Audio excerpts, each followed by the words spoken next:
Good morning, my dudes. What is up? We are here obnoxiously early at the Bata'ad kind of bus terminal. It's not really a terminal, it's seriously just the side of the road. But we are headed back to Noahvde or something, some stop to take us to Sagada, hopefully. And we got chickens, lots of them.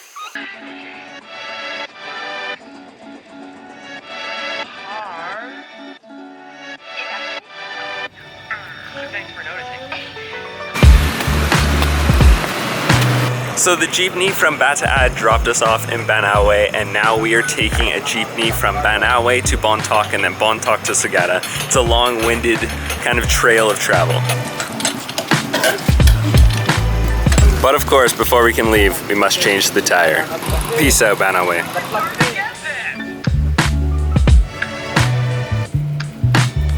Oh baby, and after a jeepney ride and more jeepney rides and too many jeepney rides, we have finally arrived in Sagada.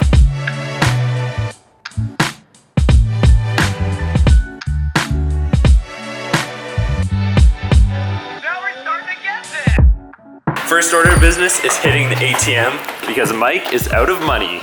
Well, that is just depressing. A little bit. ATM is no bueno, so we gotta go find another one. Thankfully, Sagada has two. Absolutely wonderful. ATM number 2 is out of order. This is a big tip for traveling the Philippines. ATMs are often hard to come by. I was in the same situation last time we were here where we just couldn't find one. And so it can be very difficult and you can be without money. Money situation, how's it looking? It's in progress currently, yes. My transfer sent, but it's in processing right now. Yeah, so I guess how Western Union is, basically Mike sent money to himself and then they kind of fulfill the transaction. Within the day or so, he should be able to claim his money that he sent himself, which is awesome.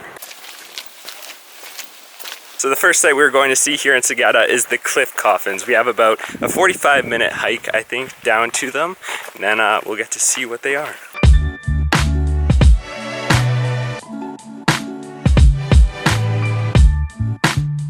And it's okay to take pictures, right? It's not disrespectful?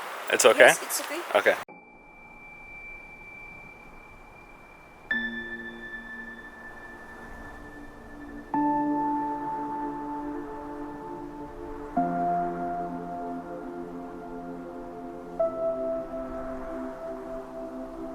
So these are the hanging coffins of Sagada. These ones in particular are newer. They're from the 1960s onwards, but down the valley here, there's even more that are as old as like 200 years. So this has been going on for a very long time. To be buried here, you have to be from Sagada, you have to have like a traditional marriage, and you also must have grandchildren. So that means that all of these coffins belong to elderly people basically. To get them up there, they use scaffolding. So they run them down the path we climbed up and then scaffold them up there and hang them onto the wall. And it was a tradition before, but now it's optional. So if an elderly person dies, they can choose to either be buried in the public cemetery up the hill, or if they want to and they have grandchildren and meet all the requirements, they can join the wall here. I really enjoy kind of seeing how different places operate and how they go about dealing with these types of things. It was like Varanasi in India. They deal with things so vastly different. Here, very different. Yeah, it's super interesting. And there it is. Those were the Cliff Coffins of Sagada, one of the main attractions to see here. Or I guess I shouldn't call it attractions, maybe one of the main sites. One thing to note is that we did have to purchase a guide. It's a mandatory.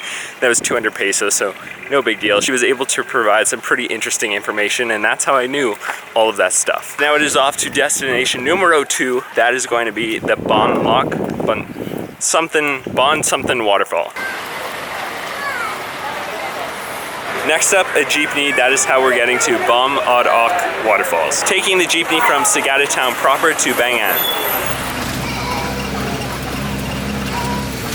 So we are on our way down to the waterfall. Again, we're doing one of those hikes without a guide. This one was a bit harder to talk our way out of. There was some arguing involved, but unless we got turned around at the bottom, we made it through. On a super positive note though, right before we got on the jeepney, Mike actually made his way to Western Union and the transfer was complete. Mike now has money. It is honestly, it could be very rough traveling the Philippines and not having the cash on hand.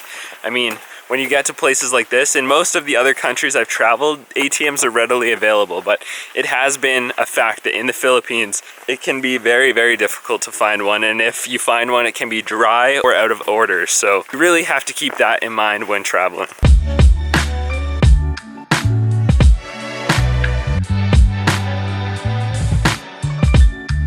Looks like I spoke just a tad bit too soon. A guide is required, and so Francis is our guide. Francis is going to take us to the waterfall. And there it is! We made it, like 45-minute trek later, and we are here. That is magnificent.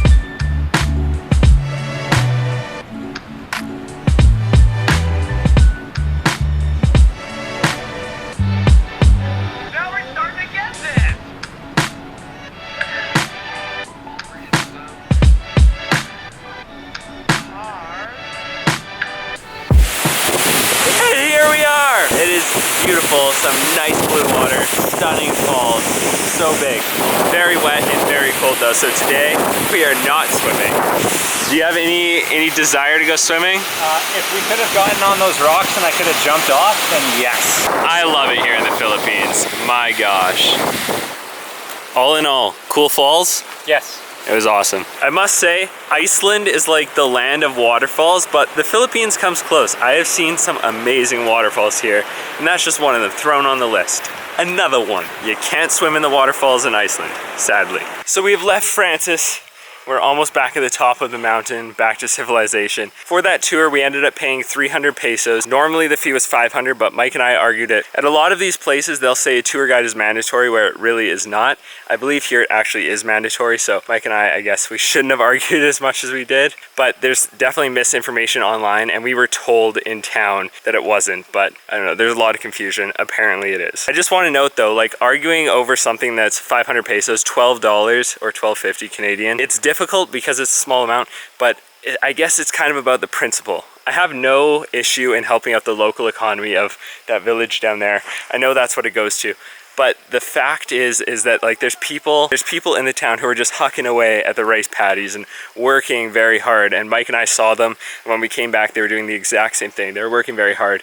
And I'm sure they don't make anywhere near that amount of money, at least in that short of a time. Whereas paying a guide down a marked path that has railings on either side and is cement and only goes one way, especially here, like you can't offer any information. The guide at the Coffins provided a service and informed us about what was going on. But here, in fact, Mike and I led the chase. Like Francis was behind us and we basically paid him to walk with us. So, I mean, I get it, it's going to help the local economy, but if the money could go to someone else or you could pay in a different way, I think that would be better. Also, we did pay the environmental fee and like the waterfall protection fee, I guess, and I'm fine with those.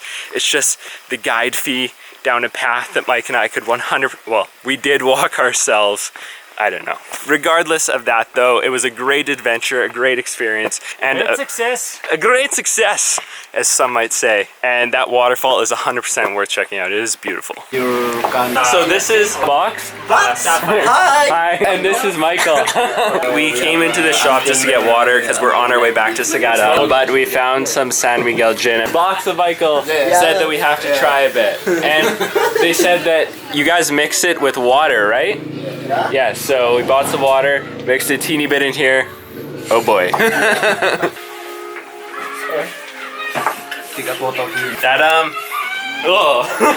Okay, go Mike, it's your turn.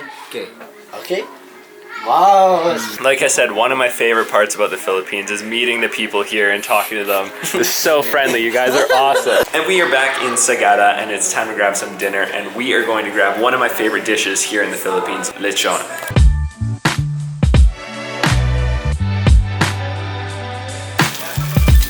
And there it is. Mike got fried chicken, veg, and rice. I got some lechon, veg, and rice. I'm not sure what lechon kawali means, if it's any different, but I've tried lechon before and it's delicious. Super slow roasted pork and like super marinated and flavorful.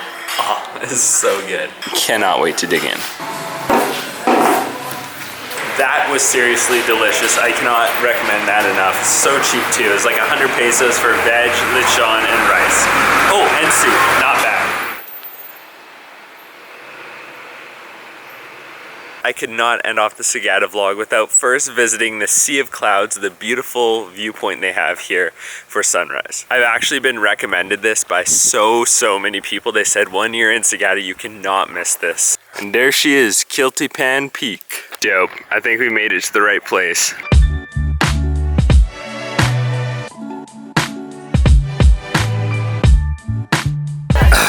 Nothing quite like a coffee after a long hike. So now that we've done it, I can provide a bit more information. It's about a 55-minute walk from Sagada town proper to here.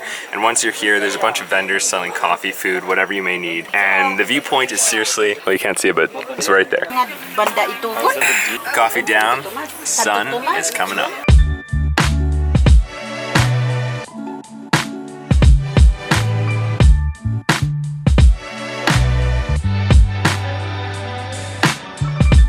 So this is the Kiltipan viewpoint, and I think we've actually caught it on not its best day. It's known as being the Sea of Clouds, so literally, like, I'll flash some pictures on the screen, but there's times where you can't see the bottom of the valley. Literally, the clouds will just line themselves in a thick blanket all across there, and it looks absolutely unreal. But today, I think we just caught it on its off day, and it's more like a puddle of clouds. There's clouds sprinkled in and out, but still a crazy awesome view, though, of the terraces down there, the rolling mountains there, and the sunrise right there. Peace out, Kiltipan. So Mike, what did you think of the Kiltipan viewpoint? I thought it was nice. If you guys are in Sagada, it's definitely worth checking out. Like I said, I think we caught it on not its best day, but even so, it was still stunning. It was very cool to see. We're leaving Sagada today, and don't by any means think that I covered everything here. I definitely did not. There is a ton more stuff to do, but the fact that Mike's bag took so long to arrive, we're kind of running behind, and we had to choose things to cut. There's some caves, some more waterfalls, and a couple other things here and there. Sagada is a place for adventure, but we had to choose some things to slice, and those were them. So if you come here, you can definitely spend more than one day. You will have no shortage of things to do, and I can't recommend it enough. I've loved it here. I've actually really enjoyed the entirety of Northern Philippines so far. I'm really surprised that not more people come here. I've enjoyed it just as much, if not more, than Southern Philippines. I really enjoy the vibe. Mike and I have been saying that it reminds us so much of home, like of Canada. Hey, Mike? Oh, yay. Oh, yay. Just everything from like the trees, like the foliage, to the mountains, to the weather, to the architecture, the wood and the buildings. Everything, it just feels homey and it just feels nice. When you think of the Philippines, it's probably not the first thing you think of, but it is gorgeous. I've loved my time here. Anyways, guys, I want to thank you all so much for watching. Mike and I are going to catch a bus now. I appreciate every single one of you so much, and I'll see you all in another one.